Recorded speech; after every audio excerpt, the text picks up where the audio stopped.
The Supreme Court ruled recently that you're not allowed to be racist when deciding which students attend your college. But that hasn't stopped some colleges from attempting to continue their racism. For more on this, we go to Aaron Sibarium now. He's an associate editor at the Washington Free Beacon, a great reporter, and he joins us on the phone. Aaron, great to have you with us, sir. Thank you for having me. Tell me, Columbia Law School has been caught trying to be racist again. You have caught them. Tell me exactly what happened here. Yeah, so yesterday I noticed that on their page for prospective applicants, they said that all applicants were going to be required to submit a 90-second video statement to assess the applicant's personal strength. Why it had to be a 90-second video statement rather than just a written statement isn't entirely clear, but it sure seems a bit suspicious given that the Supreme Court just ruled that schools can't consider race in the admissions process. So I saw that, I thought it was suspicious, and that afternoon I reached out for comment to Columbia and quoted some people who had expressed concern that the school was trying to circumvent the law. And within hours, the school got back to me and said, oh, that 2-paragraph section about the requirement on the website, that was posted by mistake. We're definitely not doing that. Because they know how obviously bad it looks. That the idea here is they were clearly looking for a visual cue to establish the race of the applicant, and they would make their decisions based on what they saw. I mean, this is all by inference that you and I are concluding this, or at least that I am. It seems pretty obvious to me what was going on here. Well, your inference is shared by Edward Bloom, the founder of Students for Fair Admissions, which is the group that filed the Supreme Court case that overturned affirmative action. He said, look, there's just no plausible reason why the school would be doing this other than that they're trying to discriminate. And a lot of other people, including Columbia law students and alums, told me the same thing. What? Some of those. What is this though? Why this cartoonish adherence to racial prejudice in college admissions? Why are they so obsessed with this, up to and including possibly violating a Supreme Court decision? Well, because there's entire bureaucracies devoted to it within the campus, within the university administrations. And, look, it's been the law of the land, or it was, for, the better part of 50 years, right? This was just, you were allowed to do this, and it became very entrenched.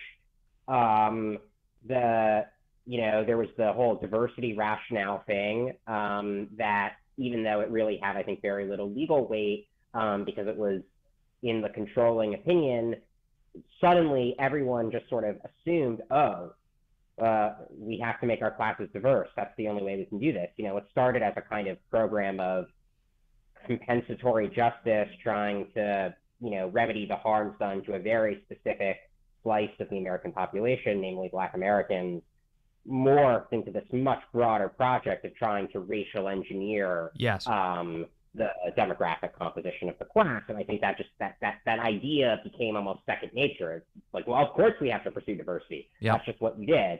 Now the law has changed, and so suddenly those long settled notions are being challenged and threatened with litigation.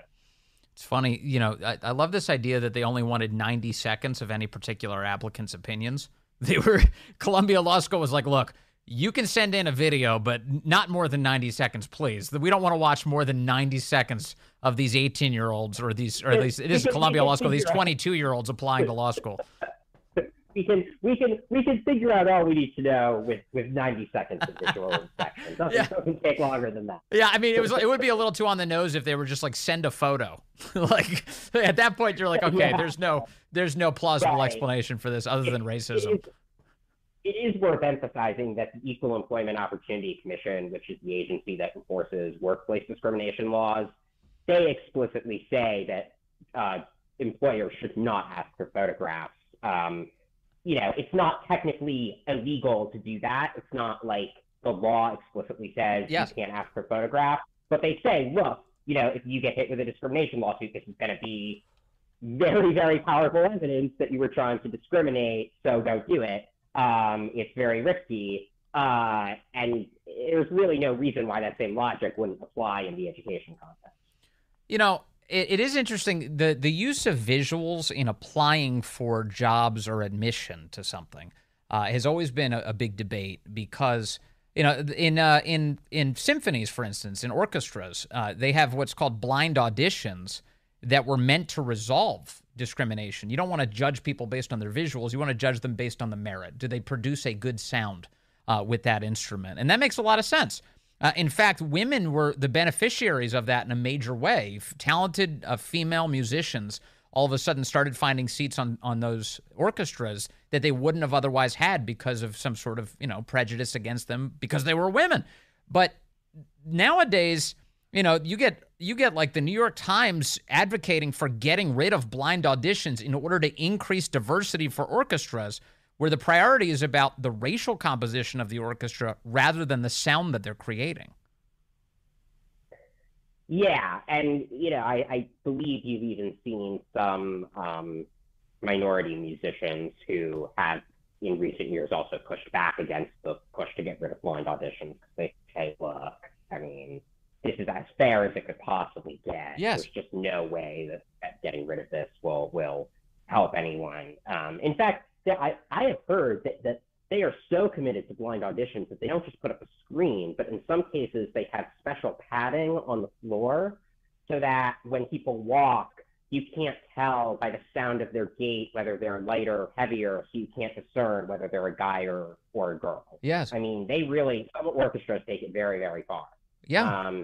And it's just, and apparently that model of blind justice is anathema now I know. or was anathema for a few hours there to Columbia Law School. It's also cartoonish. It's incoherent is what it is. The Marine Corps did something similar in for officer promotion packages. You'd submit a package because you'd like to be promoted, and for years photos were included. You'd include a photo, and in the Marine Corps that kind of makes sense. The physical fitness standards you might expect out of a Marine, like that guy looks like a Marine. Look at that guy. It's not about the race. It's about the physical presence of that person. And so what would happen was the Marines would look at all these photos. They'd look at these promotion packages, and then they'd make decisions. It wasn't about the photo. It was fundamentally about merit, but the photo was attached. The Marines got rid of the photos because they thought that, there must be racial prejudice at play. There's too few black officers being promoted because the photos are being included, and people are subconsciously kicking out the black applicants. It turns out the opposite was happening. It turns out the Marine Corps was actually, when they would see a black applicant, they were graded higher by these promotion boards, and they were elevated because when they got rid of the photos, fewer black officers were making it through, and so then they had to decide to reverse the decision. It's so incoherent, and is all I'm saying, Aaron Sibarium, that and it's the kind of stuff that's dangerous that the Supreme Court is trying to prevent, which is racial discrimination that hurts everybody involved. Yeah, no, exactly right. There's really no excuse for this. The other thing I would just say is, in trying to discriminate based on race, I think this proposal would have also opened up the door to a whole host of kind of unconscious biases about just sort of physical attractiveness, frankly. You're not supposed to talk about that, but there clearly is a bias in favor of beautiful people. And I don't think that bias really has any more place in law school admissions than racial bias. Mm-hmm. So, as far as I'm concerned, I chortled, but was also happy to see that Columbia ended this policy moments after it began. Yeah. I don't know, though. I do have questions about, though. If I hire a hot lawyer, am I more likely to win the court case that I'm engaged in? Does that play a role?